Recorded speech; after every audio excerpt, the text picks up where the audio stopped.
Matthew chapter 5. Now when he saw the crowds, he went up on a mountainside and sat down. His disciples came to him, and he began to teach them, saying, Blessed are the poor in spirit, for theirs is the kingdom of heaven. Blessed are those who mourn, for they will be comforted. Blessed are the meek, for they will inherit the earth. Blessed are those who hunger and thirst for righteousness, for they will be filled. Blessed are the merciful, for they will be shown mercy. Blessed are the pure in heart, for they will see God. Blessed are the peacemakers, for they will be called sons of God. Blessed are those who are persecuted because of righteousness, for theirs is the kingdom of heaven.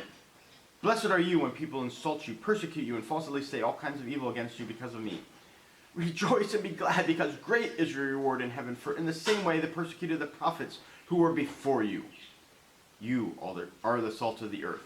But if the salt loses its saltiness, how can it be made salty again? It is no longer good for anything, except to be thrown out and trampled by men. You are the light of the world. A city on a hill cannot be hidden. Neither do people light a lamp and put it under a bowl. Instead, they put it on its stand and give its light to everyone in the house. In the same way, let your light shine before men, that they may see your good deeds and praise your Father in heaven. Do not think that I have come to abolish the law of the prophets. I have not come to abolish them, but to fulfill them. I tell you the truth, until heaven and earth disappear, not the smallest letter, not the least stroke of a pen, will by any means disappear from the law until everything is accomplished. Anyone who breaks one of the least of these commandments and teaches others to do the same will be called the least in the kingdom of heaven. For whoever practices and teaches these commands will be called greatest in the kingdom of heaven. For I tell you that unless your righteousness surpasses that of the Pharisees and the teachers of the law, you will certainly not enter the kingdom of heaven. You have heard that it was said to the people long ago, Do not murder, and anyone who murders will be subject to judgment. But I tell you that anyone who is angry with his brother will be subject to judgment. And again, anyone who says to his brother, Raka, is answerable to the Sanhedrin. But anyone who says, You fool, will be in the danger of the fire of hell.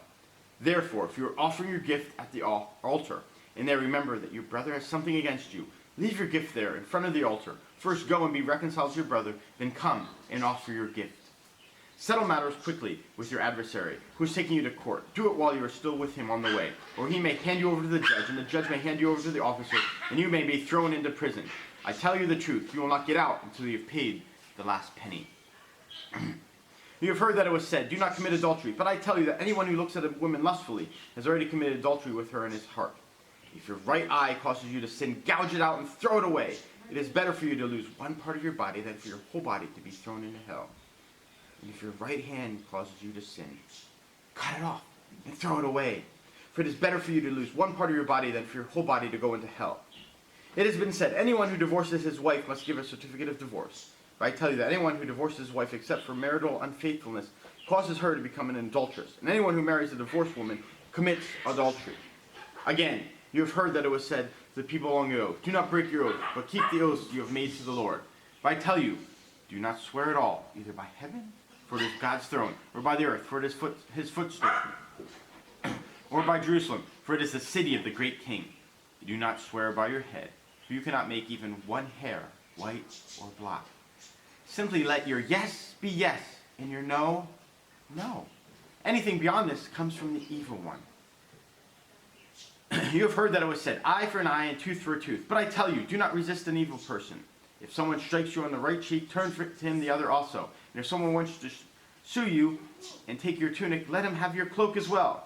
If someone forces you to go 1 mile, go with him 2 miles. Give to the one who asks you, and do not turn away from the one who wants to borrow from you. You have heard that it was said, Love your neighbor and hate your enemy. But I tell you, love your enemies and pray for those who persecute you, that you may be sons of your Father in heaven. He causes his sun to rise on the evil and the good and sends rain on the righteous and the unrighteous. If you love those who love you, what reward will you get? Are not even the tax collectors doing that? And if you greet only your brothers, what are you doing more than others? Do not even pagans do that? Be perfect, therefore, as your heavenly Father is perfect.